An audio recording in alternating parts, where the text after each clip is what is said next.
Hey y'all, it's We Know God over here. Today I want to talk about something that we all face, but something that we all face, and that's staying committed to Christ. It can be hard.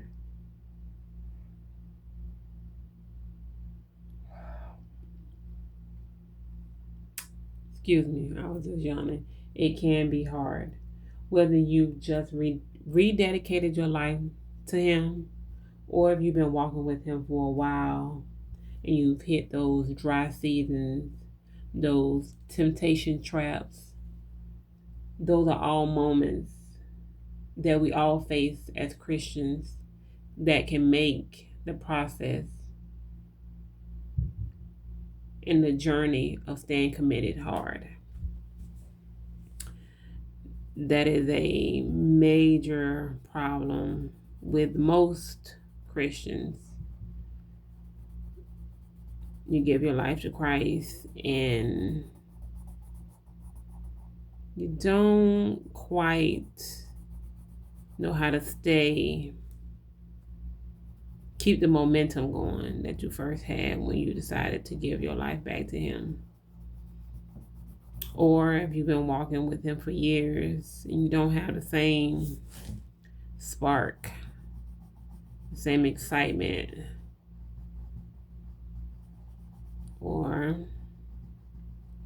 you've been walking with Him for a while and you've gotten comfortable, you've gotten complacent. Those all can contribute to us struggling to stay committed to Him. Now, for me personally, I'm a rededicator, is what I like to call myself and others that knew Christ in the past when they were younger, grew up in the church, and then grew up and started living in the world and not for Christ. Doing things your own way and not really God's way. And then life continues to happen and happen and happen before you know it. You're trying to figure out how did things get out of control, get out of hand. And you go back to what you know best. You go back to what you know is right.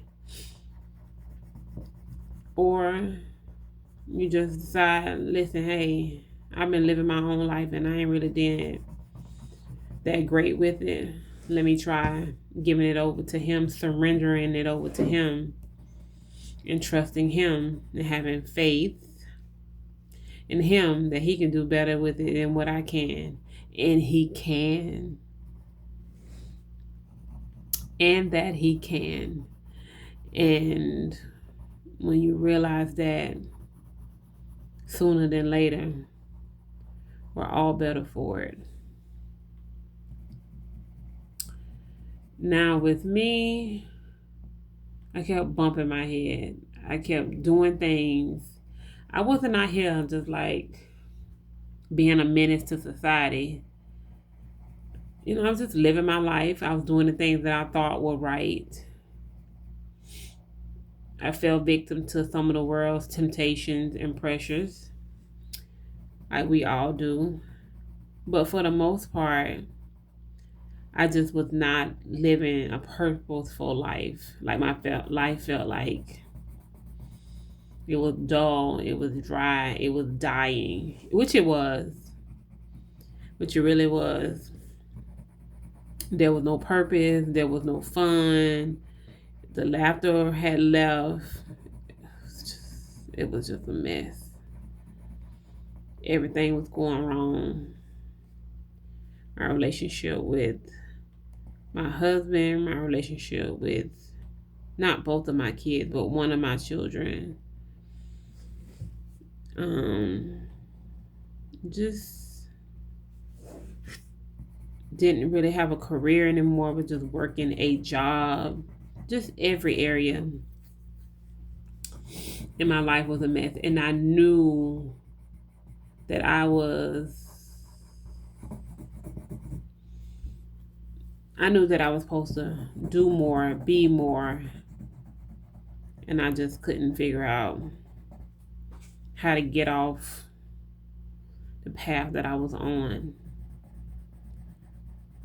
And one day I just started to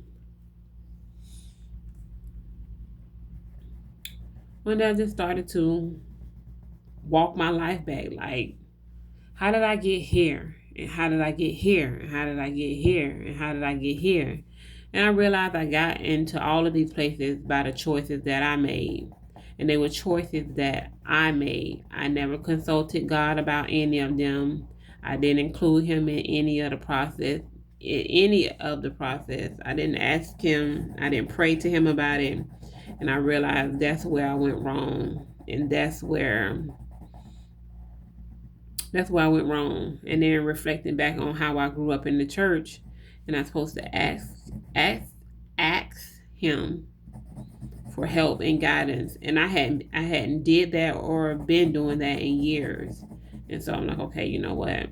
It's time. And I just made that good old sweet prayer to God. I'm like, listen, I don't know what I'm doing. I know I don't want to do this anymore. I'm tired of being in this state of mind, in this state of place. And I'm like, if I'm going to give my life over to you, Lord, I just need for you to do. And I asked for the things that I needed from him, XYZ. I'm like, Lord, if you just show up and show out in my life, it's yours.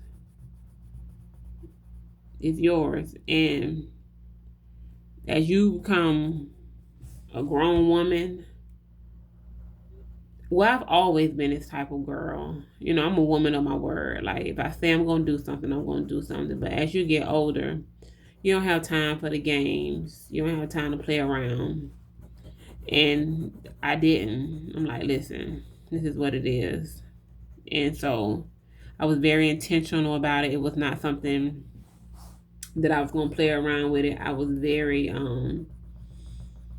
very serious.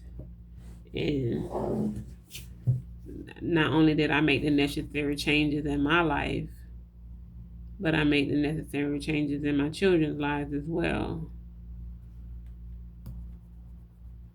So bottom line,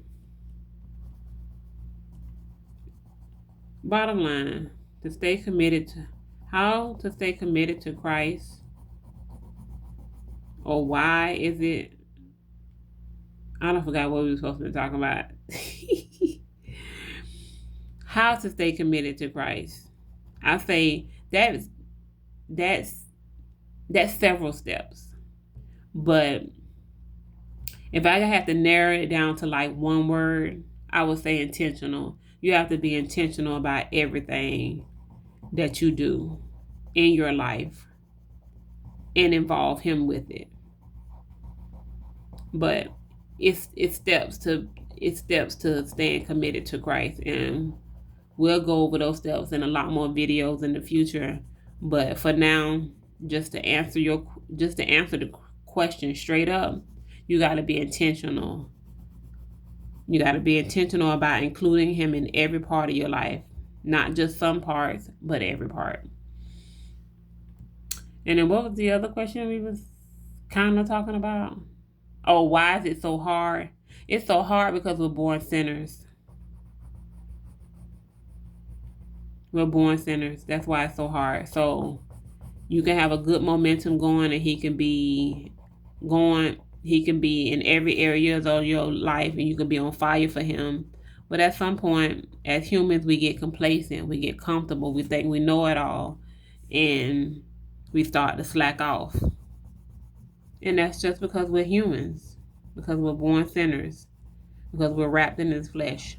That's why. And so with knowing that, it goes back to being intentional. You have to be intentional about your relationship with him. You have to be intentional about how he shows up in your life. Well, it goes hand in hand. But that is why. That is why it's so hard. And that is how you stay committed. Until the next time, y'all, be blessed.